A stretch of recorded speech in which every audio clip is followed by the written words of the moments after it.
Hey, Cody Owen with Lightspeed Social Agency. You need clients badly. This is the time of year to be growing as fast as possible, but there are a number of marketing mistakes that you can be making that will, increase your cost per lead, limit the number of leads that are coming in, slow the growth of your business, and set you back to where you were last year. So I want to talk to you about 5 huge marketing mistakes that lawn care and landscaping business owners make. These are the kind of things that we come in and we clean up for businesses. So I want to walk you through these mistakes and let you know what you can do to fix them. So please hang around and learn these 5 big mistakes. All right, the first one is that you're targeting the wrong people. You don't know who your ideal client is. You're selling to everyone you could possibly work with in your market ever. And you don't have like a focus. So what I want you to do is start thinking about who are my best clients. When I say your best client, there's probably a name that comes to mind. And I want you to think about that person. If that's Mrs. Smith, if that's Charlie, whoever it is, think about that person. And when you're doing your marketing from here on out, think about that one person. Think about how you would explain, a mulch upsell to Charlie. Think about how you would explain the benefits of weed control and fertilization treatments to Mrs. Smith. So come up with who that ideal client is, and everything you write to sell, you want to write it so that it is working in a way that appeals to them. And the reason that this is really valuable is that, people who are alike communicate in similar ways. And so the huge benefit that you get here is that by talking in a way that you feel like would appeal to Mrs. Smith, what's worked to get you jobs with her in the past, means that kind of language is going to work on people who are like Mrs. Smith. So that's not just going to be like, socioeconomic status, that they're going to be like at about the same income level as her. It's going to be that they're the kind of people who, have the same threshold to make a complaint as Mrs. Smith. And my assumption is that your, best client is probably not a crybaby who's constantly complaining to you about the status of their lawn. They're someone you provide quality service to, and they feel taken care of, and that's the end of it for you. So think about that ideal client, write everything just to them. Think about them when you write it. You can put their name on the paper, but you don't want to be selling to everyone, right? We want people who aren't complainers, who live in the neighborhoods that we want to work with, that are at the income level to pay for the upsells that we want them to buy. We only want customers that serve the interests of the business. There's such a thing as bad money. And I think a lot of people learn this, especially if you get into the landscaping side where you're doing projects. There's a lot of bad money you can chase after that does not actually further the business, doesn't grow it in a good way. You can waste a lot of your time and effort chasing that bad money if you're trying to sell to everyone. So just focus on those ideal customers, define who that is, and sell just to them. All right, mistake number 2, your branding is weak. It sucks.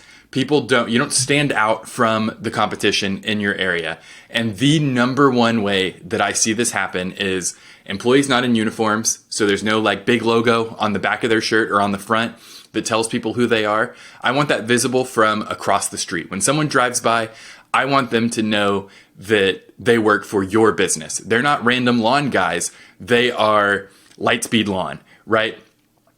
I see trucks that are entirely unbranded and they're, old and falling apart. They don't look like they're taken care of. Something can be old and look taken care of, right? If you've ever been to Disneyland, that is a theme park that millions of people go through every year.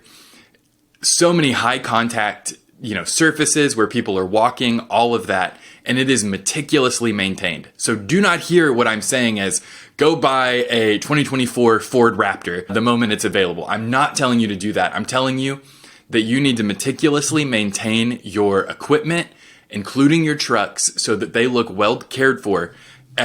Someone driving a 95 Silverado that is spotless, you're taking care of paint chips, it's clean, all of that, that's going to speak to the quality that you bring to taking care of people's homes. And honestly, I would rather see that than some guy in a brand new Ford Raptor that's filthy and has a cheap magnet cling on the side.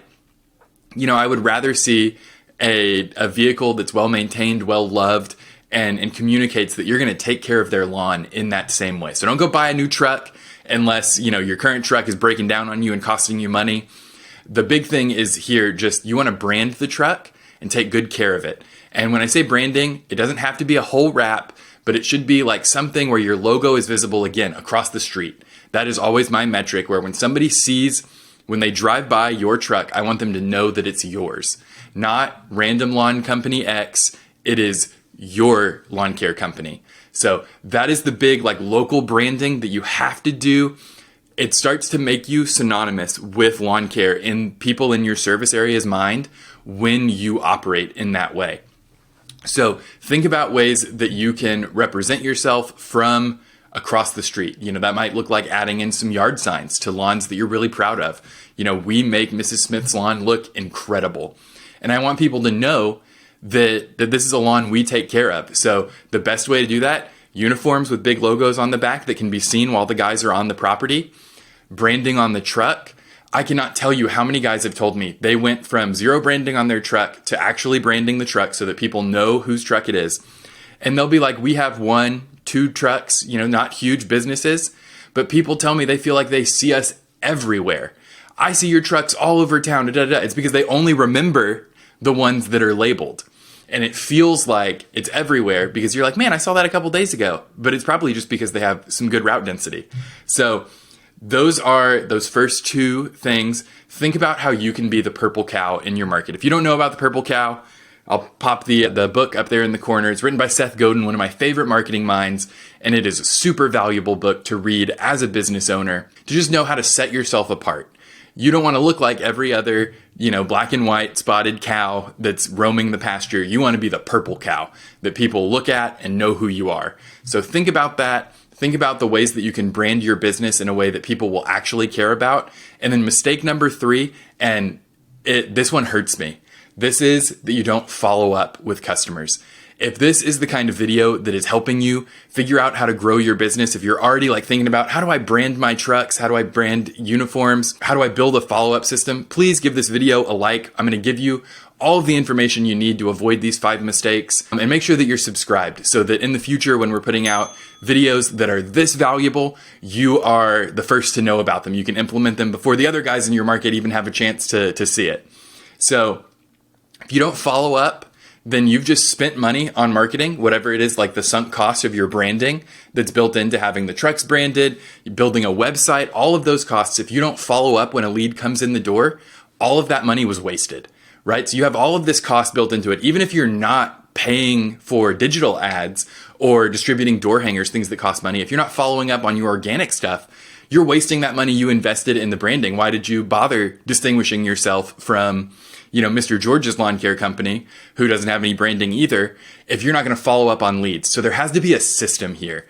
Now, I know a lot of people know me from my days at Service Autopilot way back now. People still sometimes send me clips of videos reminding me of my baby pictures back there. But you might know that I worked with Mike Callahan for a long time for content for Service Autopilot. His 20 days to close is kind of the gold standard in the industry for me on having an automated process that follows up with every single lead that comes in the door. But that is so, so, so important. You have to automate that so that it actually happens. Because, as you know, the road to hell is paved with good intentions. Everyone intends to follow up with every single lead. And I can tell you, even in my own business, I thought this. Even though I know this, I did it wrong. I tried to manually follow up with everyone. And that means that everybody's getting a different number of touches. We're using different emails. I'm writing a bunch of different emails. And I'm spending all of this time when I needed to automate this part of the business so that everybody got the same well-written emails that reminds them, hey, you got a quote from us. We haven't heard back from you on it. Yet we wanted to remind you of a few of the benefits of this service and get you to take action on it. That kind of follow-up process needs to be built into your business. If you are not doing that, if you're not getting 7 to 14 touches on every quote, then you're wasting money getting people in the door. Make sure that you have some sort of free email follow-up. And then if you want to get super fancy with it, go to the next level, introduce some sort of texting follow-up via some form of automation. and build in some phone calls where you can have either someone in the office, if you're big enough to have somebody in the office that can make those calls, or you're going to make them yourself. Giving yourself 2 to 3 tasks per quote is a little more reasonable than trying to remember to send 12 emails at a defined cadence. So make sure you're getting those touches to actually follow up with the leads that you're paying to get. You would never just take a $20 bill out of your pocket and light it on fire. But that is what you're doing when you're not following up with leads. All right, mistake number 4, you think social media is good marketing. And I know that that's going to sound hilarious coming from a guy who specializes in, you're probably seeing this video because you organically discovered us, or you heard us on the Green Industry podcast, or you heard us on Lawn Care Rookies podcast. So I believe in the value of organic posting, especially for the kind of business that I run, where we're able to work with people nationally, internationally. Anybody who owns a lawn care business is a candidate to at least talk to us and see if we're a good fit. But if you're focused on just like getting your Instagram likes up, getting your Facebook likes up, posting reels, you're going to find really quickly that the kind of audience you attract is actually other people who care about lawn care as much as you do. It's going to be much more guys like me. It's going to be guys who are in the industry right along with you, and less so potential customers. And even a smaller sliver of that is going to be people actually in your area, right? Who could be customers. When we're trying to build businesses with dense routes to be efficient and serve the long-term health of the business, having a follower in Akron, Ohio, if you don't work in Akron, Ohio, is not going to help you very much. So don't think about organic posting as marketing. It is something that needs to happen. It's branding. You want to try to get your customers to like the page and comment if you can get them to do that, get them to care enough to do that. That's really good stuff. But it serves something else. It serves when someone sees the truck in the field and they Google you and your Facebook page comes up and they click on it and look at it. We want there to be something there for them to see that speaks to the health of the business. But it's a branding aspect, but it's not truly marketing. You really have to get in. It's the last piece of a good marketing strategy, right? You would never spend 80% of your time figuring out the plate that you're going to serve someone pizza on, right? Like if you're worried about the quality of this meal, first and foremost, you're going to be focused on the toppings, the sauce, the dough. Maybe you're making it yourself. You're firing it in a brick oven. All of those things are the super important parts of making an excellent pizza. And then the social media part of your marketing strategy is the paper plate at the end. You can go as fancy as you want. You can put as much into it as you want, but ultimately it's only going to impact the enjoyment of the pizza so much, right? That's what I'm trying to say here. That's organic posting. You want to make sure that you are focusing on some paid ads. And we're going to get to that as the last point in this video. Mistake number 5 is that you ignore the power of digital ads. You're focused on organic posting because it's free to do and maybe fun. Maybe it strokes your ego a little bit to have a bunch of followers. That's all great. But ignoring the power of Facebook ads for your business. Facebook ads cover Facebook and Instagram because Meta owns both.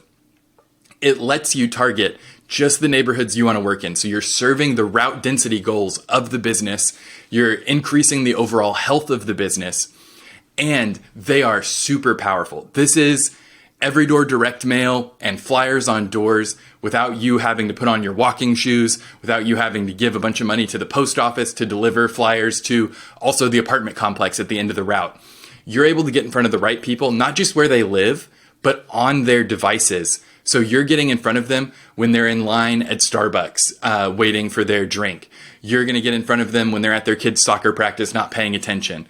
You're going to get in front of them at all of the points of their day when they're at work and should be working. Because we're going to, their Facebook account is going to follow them on every device they're on, even their work computer. They're logged into Facebook.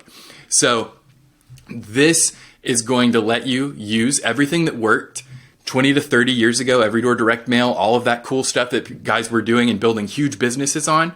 This is letting you do it in the digital era. This is bringing those exact strategies that built multi-million-dollar lawn care businesses forever ago. You're going to do it now. That is the power of using Facebook ads right now, this second. And that may not be true in 2 years. It may not be true in 3 years. We might be moved on to TikTok. The average age might kick up, where now we need to focus on how do we win at TikTok ads. But right now, The game is Facebook and Instagram. So you need to be there running ads. And if you don't have any idea how to do that, and you certainly don't have time because the spring rush is here, then you need to get a quote from Lightspeed. You need to get a quote from us so that we can run your ads for you. There will be a link in the description where you can click through, fill out the form, let us know your biggest pain point with Facebook ad strategy. Maybe that pain point is just that you don't even have a strategy. You've just been kind of posting here and there, and you need someone to come in and develop that strategy for you. We would love to do that. I love nothing more than helping guys in the industry. We only work with lawn care and landscaping people. So we are an agency dedicated to growing lawn care and landscaping businesses and dedicated to that long-term growth and health of the business. So reach out to us. Make sure you're subscribed to the channel. If you want to DIY it, you totally can. We have so many resources on the YouTube channel. The number one thing I would suggest is why your Facebook ads never work. It takes you right through the hyperlocal strategy and targeting that lets you target neighborhood by neighborhood on Facebook. Thank you so much for watching, and we will see you on the podcast.